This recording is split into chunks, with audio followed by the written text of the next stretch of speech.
Thank you. I don't think I should talk about the gig economy. Audience جو ہے نا میرے خیال میں اس کی دلچسپی اس ایریا میں نہیں ہے.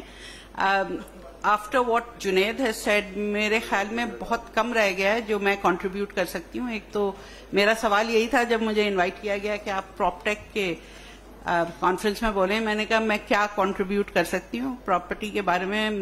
میرے پاس ایک پراپرٹی ہے جو میرے والد صاحب نے میرے لیے چھوڑی تھی. اس کے علاوہ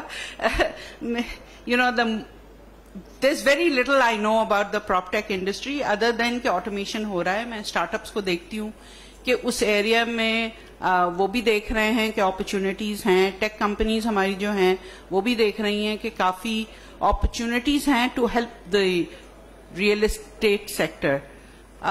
آپ دیکھیں اگر زمین.com کا تو مجھے ایک ایگزامپل معلوم ہے. اس کے تھرو آپ ان لوگوں نے کتنی بزنس اپرچونٹی اپنے لیے کریٹ کر لی ہے. تو I think whether you are a customer buyer of real estate, whether you are a seller of real estate, آپ ٹیکنالوجی استعمال کر سکتے ہیں to highlight your product and for customers to shop and compare. یہ comparison جو ہے نا technology کی وجہ سے میرے خیال میں بہت آسان ہو گیا ہے کہ اگر میں سپوزنگ میں ڈھونڈ رہی ہوں, اگر آفس ڈھونڈ رہی ہوں یا گھر ڈھونڈ رہی ہوں, تو I am able to look at the different areas online ہی جا کے. اور فون اور کمپیوٹر کی وجہ سے یہ بہت آسان ہو گیا ہے کہ آپ کمپیئر کریں کہ کس ایریا میں کیا چیز اویلیبل ہے, اس میں کیا اپرچونٹیز ہیں, کیا پازیٹیوز ہیں, کیا نیگیٹیوز ہیں, اور پھر کانٹیکٹ ریموٹلی بھی کر سکتے ہیں, ان کے اور ڈیٹیلز معلوم کر سکتے ہیں. تو میرے خیال میں پراپرٹی انڈسٹری کے لیے یہ اپرچونٹیز بہت ہیں. مگر ایز جنید سیڈ, میرے خیال میں بات چیت between the take sector and the real estate sector اتنا زیادہ نہیں ہوا جتنا ہونا چاہیے. اور آٹومیشن جو گھر میں اب لوگ ڈھونڈ رہے ہیں, now younger people are becoming owners of real estate, تو ان کو بہت سی چیزیں آٹومیٹڈ چاہیے ہوتی ہیں. اب میرے جیسے لوگ جو اتنے ینگ نہیں ہیں, ہم بھی چاہتے ہیں کہ ہمیں اٹھ کے لائٹ نہیں بند کرنی ہو یا ہیٹنگ آن نہیں کرنی ہو, یا اگر کنٹرولڈ ہو کہ اتنی دیر بعد وہ بند ہو جائے خود بخود آٹومیٹکلی, یا میں کمرے میں انٹر ہوں تو لائٹ خود آن ہو جائے. یہ بہت سمپل چیزیں جو ہوتی ہیں ہوٹلز وغیرہ میں آپ جائیں تو ابھی ہونی شروع ہو گئی ہیں. تو these are things that I think technology has a role to play.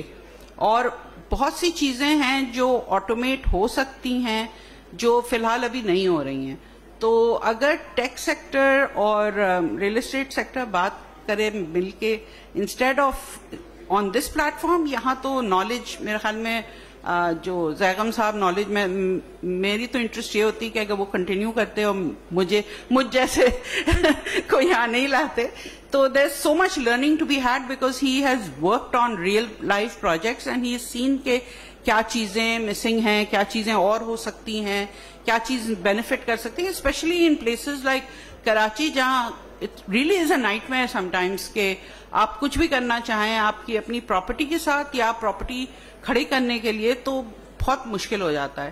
اور اگر آپ کوئی اسکول یا کوئی ایسی چیز پہ کام کریں تو اس میں تو اور زیادہ پرابلمز ہوتے ہیں. تو آئی تھنک آٹومیشن کا رول بہت ہے, ٹیک کا رول بہت ہے, مگر یہ it's really important that the real estate sector and the tech sector sit down and figure out کہ کس کا کیا رول ہے. اور ٹیک سیکٹر میرے خیال میں بہت سے ایریاز میں پہلے بھی کام کر چکا ہے. فائنینشیل سروسز میں بہت پہلے ریزسٹنس تھی, باہر کے پروڈکٹس آتے تھے, جیسے جنید نے کہا باہر سے ریڈی میڈ سولوشنز آ جاتے تھے جو یہاں کام ہی نہیں کرتے تھے بیکاز وہ they were made for much smaller banks, اور یہاں پہ بہت لارجر بینکس ہیں serving a large number of people, تو وہ مہنگے سولوشنز بینکس خرید بھی لیتے تھے اور پھر یہاں استعمال نہیں ہوتے تھے. تو I would not like to see that happen to the real estate sector, اس لیے کہ یہاں جو لوگ رہتے ہیں, یہاں جو ٹیکنالوجی بناتے ہیں, وہ سمجھتے ہیں کہ یہاں کے ایشوز کیا ہیں, یہاں کے پرابلمس کیا ہیں. تو اگر مل کے بات کریں اور مل کے ڈیولپ کریں کچھ سولوشن جو آپ کے لیے ورکیبل ہو, افورڈیبل بھی ہو, تو it would be really good. تو میں اس سے زیادہ نہیں بولوں گی اس لیے کہ میرے خیال میں کنٹریبیوشن اور لوگوں کا زیادہ ہو سکتا ہے. تو thank you very much for inviting me.